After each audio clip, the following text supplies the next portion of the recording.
What is up, everyone? Welcome to the Geek Lodestars. We are live and it is Wednesday night, guys. And we have to talk about this movie, y'all. Y'all see the title, y'all see the thumbnail.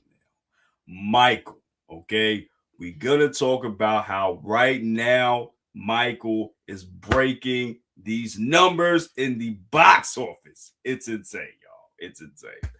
This might not be just another biopic, y'all. This really might be one of the biggest movie events of the year. It's definitely gonna be insane, guys. If you are joining us, please sub to the channel. We have a goal of reaching 1,000 subs, and we are halfway there. So please support the channel. We really appreciate that. All right. All right, so guys, we got a lot to get through because we got to talk about Michael, we got to talk about Marvel, we got to like a lot Star Wars stuff.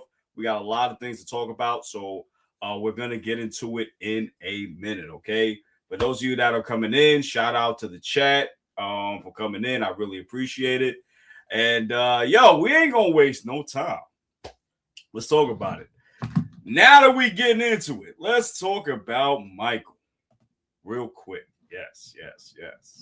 So I am getting this news from the Hollywood Reporter. Box office stunner Michael rocketing to otherworldly 95 million to 100 million US debut, 200 million globally. All right, let's see what's happening here. In a history making moonwalk, Anton Fuqua's Michael Jackson biopic is launching light years ahead of expectations at the domestic box office with a projected 94 million to 100 million domestic opening and a global launch of north of 200 million. So guys, that is a lot. That's a lot of money, bro. That is a lot of money. And they projected 94 million to 100. And they got 200 million so far. And I suspect that it's going to, we're going to get a lot more money. That's what I'm assuming. Michael had a supersized victory for Lionsgate. And it's the biggest opening in years, guys. Awesome for Lionsgate. The mini major studio is understandably attempting to manage expectations by giving a wider domestic opening range of 90 million to 100 million. But it is hard for rival studios who are rooting for Lionsgate. To contain their excitement, the movie grossed a super-sized 38 million. Damn, on Friday. That's crazy. 38.5 million on Friday alone. Its opening day, as audience exit scores quickly went platinum, and the film attracted virtually every demo led by Black and female moviegoers. All right. I also wanted to cover this too. Let me see. Heading to the weekend, Michael was tracked to open in the 65 million to $70 million range domestically. Oh, okay. Which would have already been enough to boast the biggest opening of all time for a biopic, not adjusted for inflation.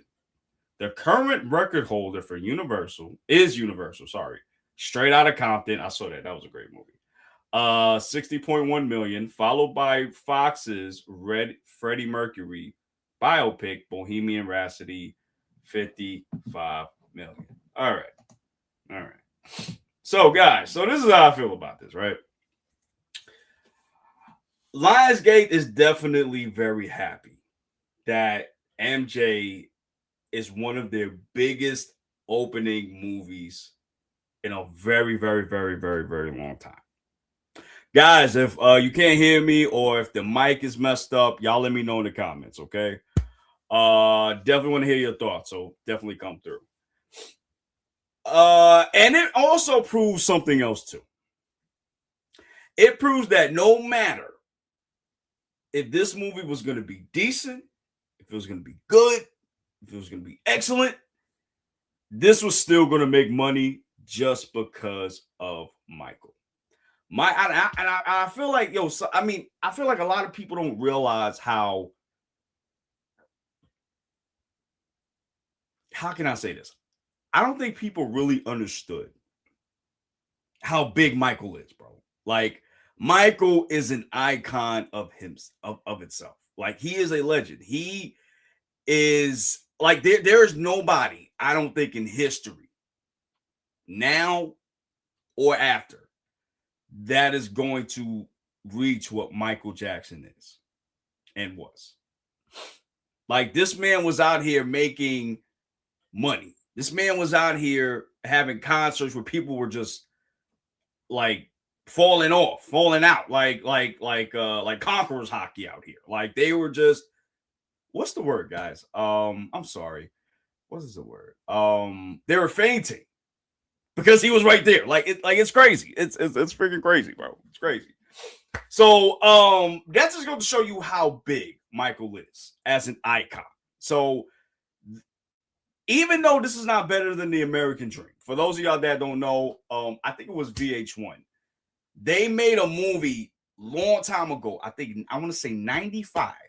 They made like a movie / TV show saga called The American Dream, the Jackson 5 story, where it was Lawrence Hill Jacob as I'm sorry, wrong verse. As Joe, and you had Angela Bassett as Mama Jackson, and then you had like different other people in there too. But the difference is everybody was in that movie. Like all of the kids were in that movie. Janet, Reby, all of them. In this one, you don't see Janet in this one. You don't see a lot of the family members in that one. We don't know the exact reason, but still, to me, seeing that as a kid compared to this Michael biopic, American Dream is still the better movie, in my opinion. However, Michael was good enough for me to where, okay, I want to see a part 2. And mind you, this is even dealing with after the fact of hearing that a lot of the third act was cut off because it actually, I believe it started talking about the allegations that he went through. And for some people, that, especially critics, that was, I think, one of the biggest issues was that they wanted to see Michael. They wanted to see the ups and downs of Michael, like what you would see in a regular biopic. Like Ray, for example. Like Ray, he was a great musician, but he was a horrible person, depending on who you ask. He was a horrible person in comparison to his relationships and stuff like that. And then he also had to deal with, a lot of drugs and stuff like that. So, we didn't get none of that in this movie, even though we knew that Michael Jackson went through some stuff personally. You still didn't really see that. It was just really cookie cutter. So even though that's the case, this movie still made money, and more than likely it's going to make money. Now, do I think that this is going to make $1 billion?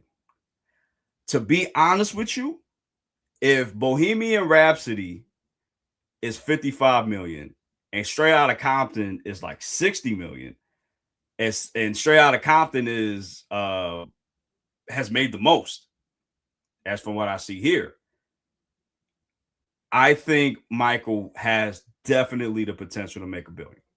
At least before we get into other movies that's coming up too. So I think it does have the potential. Even after these movies come, because I forgot. I think Supergirl's coming next. I think, if I'm not mistaken. So even if that's the case, I still think this is going to make money. I still think it's going to make $1 billion for sure. However, my thing of it is, I just kind of wish we would have got a Prince movie, and it's kind of crazy that we never got one. Because Prince was Michael Jackson's like rival, depending on who you ask. He was his rival. And the fact that we haven't gotten anything on him yet, kind of crazy. So I definitely want to see like a biopic of him for sure. But guys, what do you think about Michael Jackson making 200 million at the box office? Is this a good sign that this is going to make $1 million? Do you do not think of it? What did you think about this movie? Did you love it? Did you hate it? Y'all let me know in the comments down below. All right. All right, guys. So, also wanted to give a shout out also to, well, not a shout out, but more of a RIP. Yes, there we go.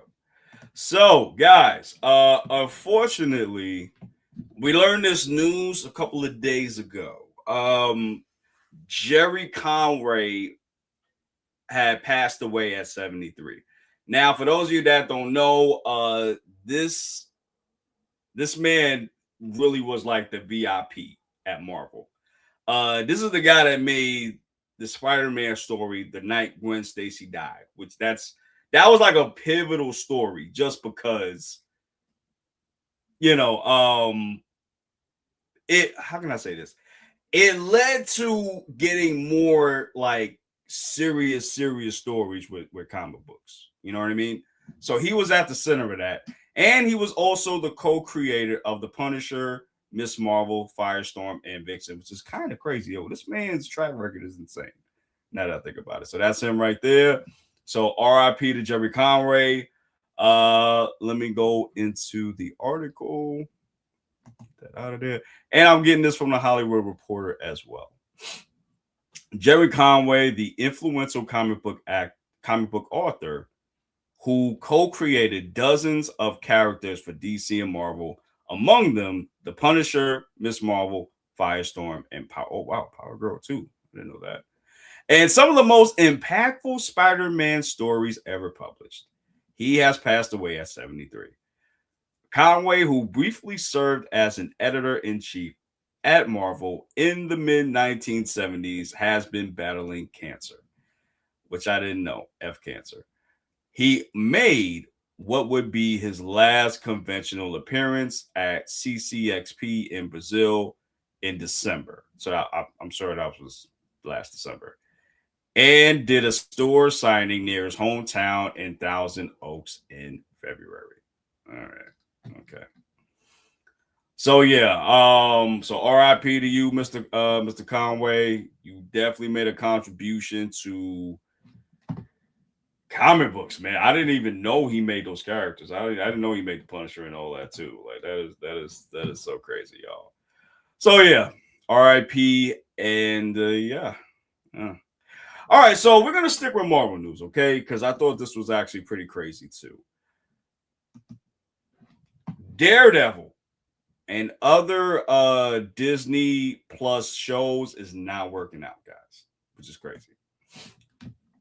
According to the Direct, Marvel Studios 2026 Disney Plus plan is not working out yet, according to new data.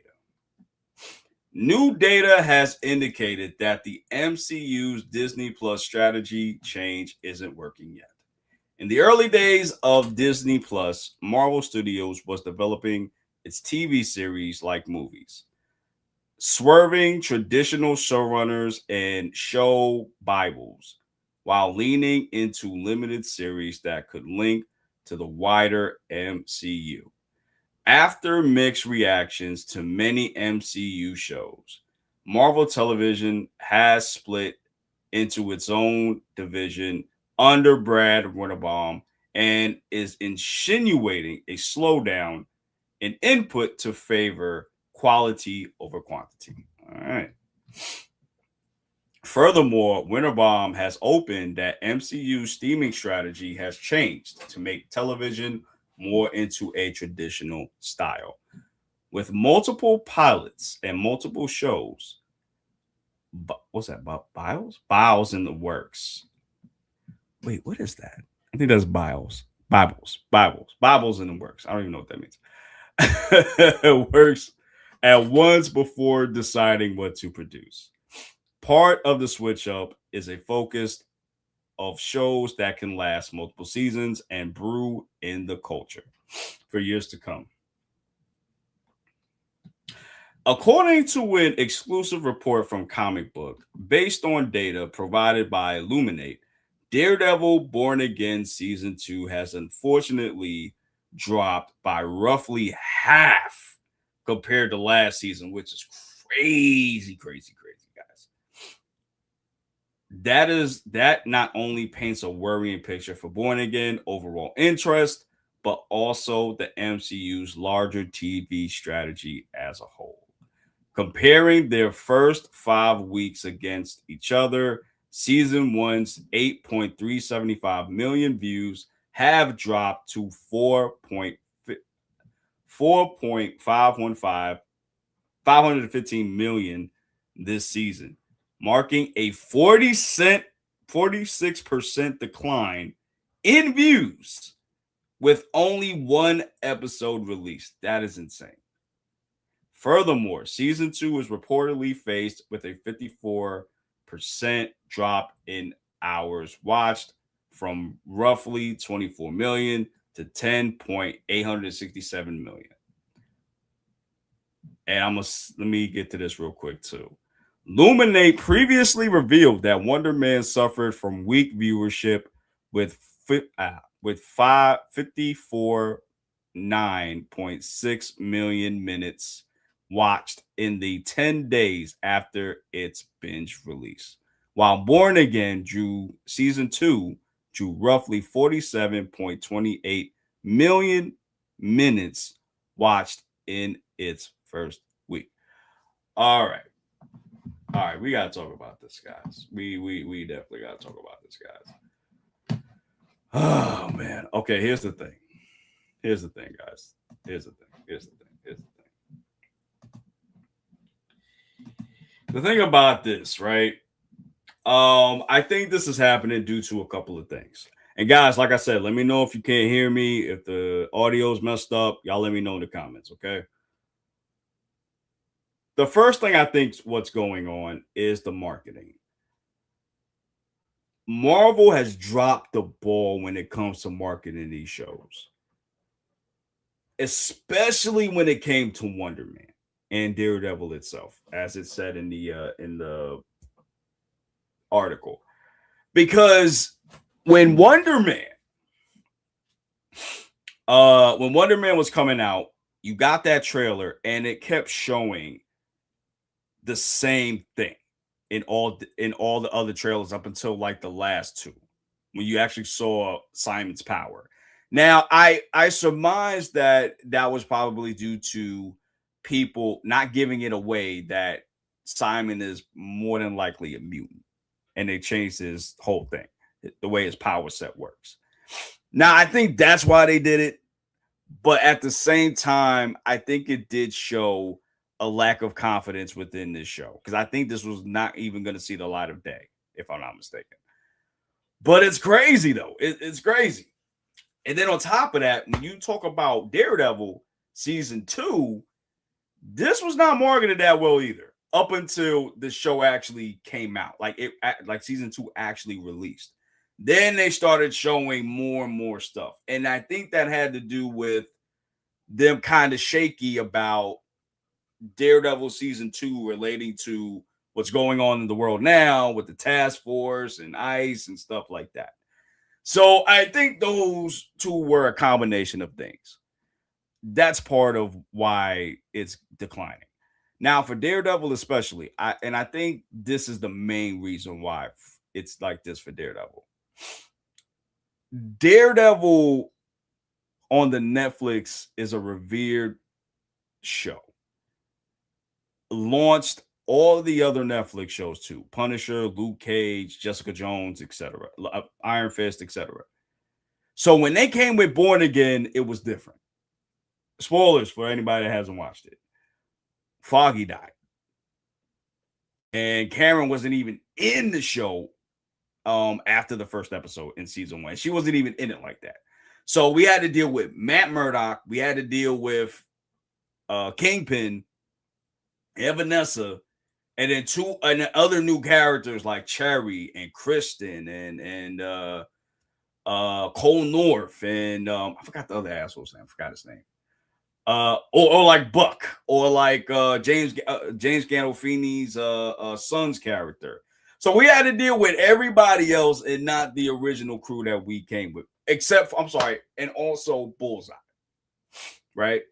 So it didn't feel like the same show, and Heather too for a new character. Like it didn't feel like the same show. It didn't. It just didn't at all. It didn't feel like the same show at all. So it didn't even feel like it. I'm sorry. I'm trying to say how I'm trying to say it. So now you're coming back to this world, and not only do you not get the same people that actually made this show, you get other people that made. I think it was the same people that made Punisher. I could be wrong. If I'm wrong, y'all let me know in the comments. But I think they got people that got the Punisher. They didn't even get the same team that worked on Daredevil from season 1 to season 3. That was already a misstep. And then now you're doing this too. And I think that turned off a lot of people to this. So that's one aspect of it. I think the other aspect of it too is that the fact of we're dealing with Wilson, we're dealing with Kingpin again, right? We just got done with that through season 1 and season 3. Now we had Born Again. He was still the main villain. Now we got season 2. He's still the main villain. And yeah, Daredevil has to deal with the task force. Yes, but that's about it. So it's like, I think what would fix this is if they get somebody new as a villain. And mind you, Daredevil, while he does not have a traditional millions of other villains to deal with like Batman and Spider-Man do, he still has some people to deal with, like Akari, which is my favorite villain of his. We got Mr. Fear. We got from the Ed Brubaker run. We have oh my god, Tombstone too. Tombstone is one of those villains where he switched sides sometimes too. He'll be a Spider-Man villain for a little bit. There'll be a Daredevil villain for like a little bit. So you got stuff like that. You got Stiltman, which I don't think we're ever gonna get that, but we'll see. I mean, because we're in the MCU, so we'll see. Gladiator, which Gladiator was Melvin Potter, which we had gotten in 3 seasons of Daredevil, but he was basically the person that made Matt's suit and his armor and his gear. So he wasn't really a traditional villain, right? But he could always come back and be a villain. Now, I don't remember if he got killed off in the original series. I don't remember. If y'all remember, y'all let me know. But I don't think he got killed. I really don't think he got killed. I know he got apprehended, but I don't think he got killed. But again, you could do that. That's definitely do. And in Muse, which we did see in season 1, but he was not the Muse that we all wanted. He was basically, a one-note villain. We was expecting somebody with powers. I think he is a mutant too, if I'm not mistaken. But we didn't get that. We just got some regular dude that know Taekwondo who was a trust fund baby. You know what I'm saying? And then now we're skipping on to Heather Glenn, who is a love interest in Daredevil in the comic, but now she's being changed to Muse 2.0. And probably a lot of people are not feeling that just because we didn't even really spend time with the first Muse. Now you want to sit here and give us a Muse 2.0 without no hype about that, which I disagree because I actually like the fact that they're doing it this way, even though I kind of agree at the same time, which I wish we would have got Muse a little bit more, but that's neither here nor there. That's neither here nor there. But yeah, like I said, just going back to it, like it just feels like it's not the Netflix show that people wanted, right? Even in this episode that just passed, We got a Mahoney cameo this episode, and we got a Ray Nadeem drop. And Ray Nadeem was one of the biggest characters in season 3. And from the first season of Born Again, even to like episode 7, nobody mentioned his name. So it was like, so did we just forget what happened? How was Fisk able to get out and do what he's supposed to do? And Ray Nadeem was, killed, but he did his thing. So it just rubs, I think, a lot of the original fans the wrong way. And even though this is gonna get we're gonna get a season 3 next year. I don't know. At this point, I hope it doesn't go down to where it gets canceled. I hope that's not the I hope that's not the what's gonna happen. I hope that's not what's gonna happen. But I don't know. But maybe, the Defenders can save it, because we're gonna get that next season. We're gonna get Luke Cage, we're gonna get Jessica, and we're gonna get Danny. We're gonna get them back next season. So I hope they could change this somehow to get over the hurdle. But if they don't, I don't know if we're gonna have any MCU shows anymore at this point, because as the article from the Direct says, if we're not gonna get any more, if we're not going to, we may not get any more of these shows if the viewership does not change. But then that means that they have to change something else then, because if that's not the case, then that's going to be it. So I don't know. We'll see. But all right, guys, let me know what you thought about this news about Daredevil losing its viewers. How do you feel about the MCU shows as a whole? Would you rather them not continue the MCU shows? Y'all let me know in the comments down below. All right. So now let's move on to this, guys, because I think we got some Star Wars news too. We got one right here. Yes, we got one right here. And this was a shocker to me too, by the way. This was a big shocker for me. Cancel Star Wars actress confirms return. Conversations with Lucasfilm. So we're talking about Gina Carrero. I hope I said it right. So she played in The Mandalorian for the first 2 seasons. I loved her character, Cara Dune. I loved her character in there, super dope. And I wish she would have came back, but maybe she might. We'll see. All right, getting this from the Direct as well. All right, let's go. Canceled Star Wars actress confirmed that she has spoken with Lucasfilm about potentially coming back to the franchise. Star Wars is moving closer to its first theatrical release in 7 years. That is insane. It's been 7 years, guys. While continuing to develop new projects for both the big screen and the Disney Plus. As part of the expansion, one actress who has not been seen in many years may have a shot at rejoining the galaxy far, far away. Former Mandalorian star Gina Carano, there we go, shared new comments about potentially returning to reprise her role as Cara Dune. Okay, so I was right. Speaking with the Ariel Helwani show, I've never heard of that show, Carano revealed that she's had conversations with Lucasfilm president CEO Dave Filoni and the Mandalorian creator Jon Favreau on a Zoom call, calling the chat really nice, noting how the 3 of them did miss a beat. She noted Favreau asking, "Where did we leave off?" All right, so I think this is cool. To be honest with you, I think this is dope.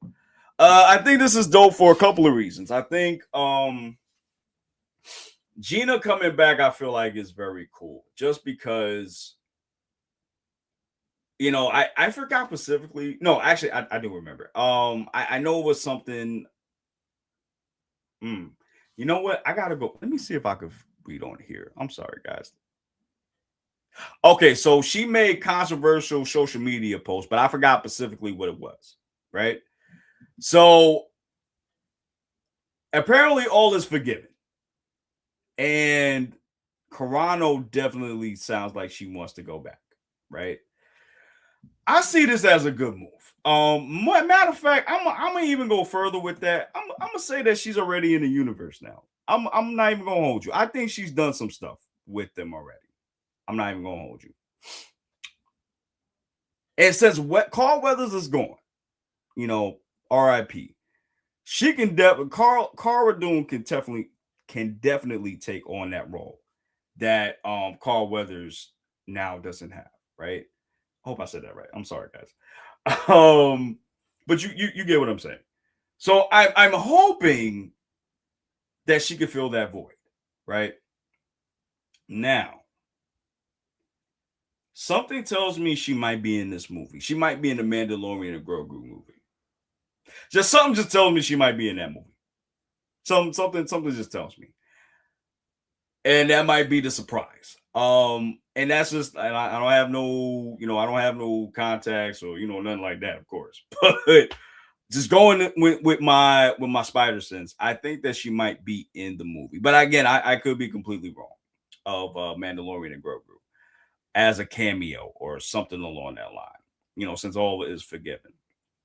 And it would be cool if she came back because, like I said, she could definitely join in the fighting Thrawn and his army, along with Ahsoka and everybody else. So I could see that happening. I could really see that happening. So this is actually a good thing that this is happening right now. And that's another thing too. That's my question. When the late Carl Weathers played Chief Grief Karra,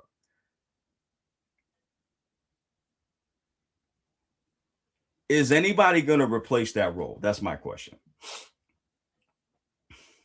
Are they going to replace Carl Weathers' role as Grief? That's my question too. But who would y'all want for that? Y'all let me know in the comments. Who would y'all want for that? Because I felt like Carl Weathers played that great. He played really a good role with that. Great role with that. Man. But yeah, I don't know. I don't know. And then again, it's just like I think she's really good. I think she's gonna be in the movie somehow, some way. If not in this movie, then she's probably gonna be in Ahsoka season 2 because I can see that happening too somehow, some way. And I'm thinking maybe Din and Grogu are gonna be in that show as well, maybe towards the end. Because remember, they all got to fight together against Thrawn and his army. So we'll see. But all right, guys, what did you think about that news? Y'all let me know in the comments down below. Are you excited that Carano may be coming back to the Star Wars verse as Cara Dune? Y'all let me know. Also, who do you want to replace Grief Karra? Okay, who do you want him or Carl Weathers as Grief Karra? Sorry.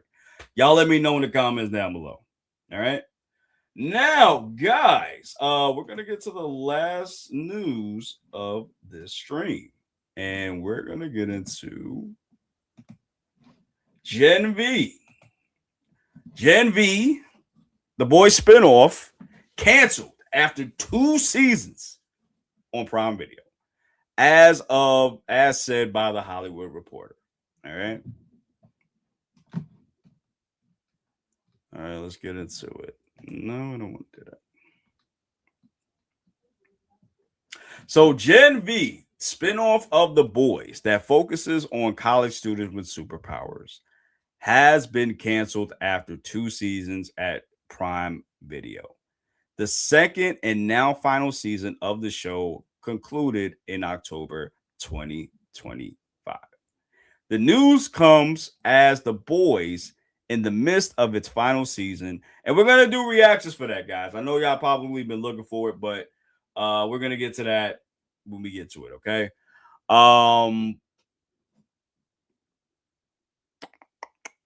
And the Amazon-owned streamer is readying a prequel series for Vault Rising, which I believe that's going to be Soldier Boy in that one.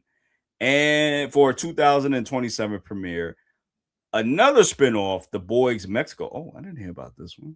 What's that one about? Is also in development, some Gen V characters are set to make an appearance in the remaining episodes of The Boys, appropriate since the spin-off's final scenes show the main characters being recruited in the resistance against Vought and Homelander. Okay. So honestly, I don't have an issue with this. I didn't get to see Gen V, and that's one of the shows myself and Buggy are going to be reacting to when we get to it. But it would make sense because after The Boys finishes, what else is there to do? Will things go back to normal? Who's gonna be that big hero after Homelander? Like, it's just so many questions. It's just so many questions. That's the thing. So I don't know, guys. I don't know. I think that this is good. And mind you, we have 2 spinoffs. We got Vought Rising with Soldier Boy, and we got another one to Mexico, which I would love to see what that is about. Like, why is it set in Mexico? What's happening there? But yeah, so I think that's gonna be interesting. And again, it just depends on how it ends. Just depends. And maybe the creators of the show was like, well, listen, we don't really have anything much to do with The Boys after this, in terms of stakes. Because whatever happens at the end, and Homelander's reign is over, what's going to happen after that? Is anybody else going to take over? Are they going to make another Homelander? Like, there's just so many questions to that. And I could see some of the Gen V characters, like I said, going to other shows for other spin-off shows and just doing other stuff. So I could definitely see that too. But guys, what do you think about this news? Are you excited about well, not excited, but are you upset that Gen V is canceled after 2 seasons? Y'all let us know. Also, is Gen V a good show? Because like I said, my boy Buggy and I want to get to it. We want to react to it. Y'all let us know if this is a good show. Y'all let us know. All right. Y'all let us know. All right. Yeah, and that's all the news we got for today, y'all. So listen, y'all let me know if y'all want us to do stuff like this like every Wednesday or so. And let us also know like what time is good for y'all, because we've been trying to figure out where to go live and what time would be good for you guys to come through so we can talk to you all. So if it's early in the day or is it like around this time, y'all let me know. And we'll work our way around that because we both work. We both got lives and we got personal stuff and stuff like that. So because I like doing this, you know what I mean? I like talking with you guys too. So please let us know when we should go live during the week, because we can give you a live during the week. And then, every Sunday, we could definitely, go live for you guys too. All right. So just let us know. All right, guys. I think I'm going to get out of here. Thank you guys for watching. If you're watching, we really appreciate it. Like, comment, subscribe, and share. As I said, we are halfway to 1,000 subs, guys. We need your help to get there. We really appreciate you if you do that. Also, make sure you share this video. Make sure you smash the like buttons as well. Give us 2+ likes. Let the algorithm know that you enjoyed this content. All right. And if you want to see more content, you definitely got to smash the like button and definitely subscribe to the channel. And like I said, comment, was my mic not working? Do you not like the setup? Do you like the setup? Please let us know in the comments. All right. And with that, guys, we're going to get out of here. Love you so much. Later, y'all.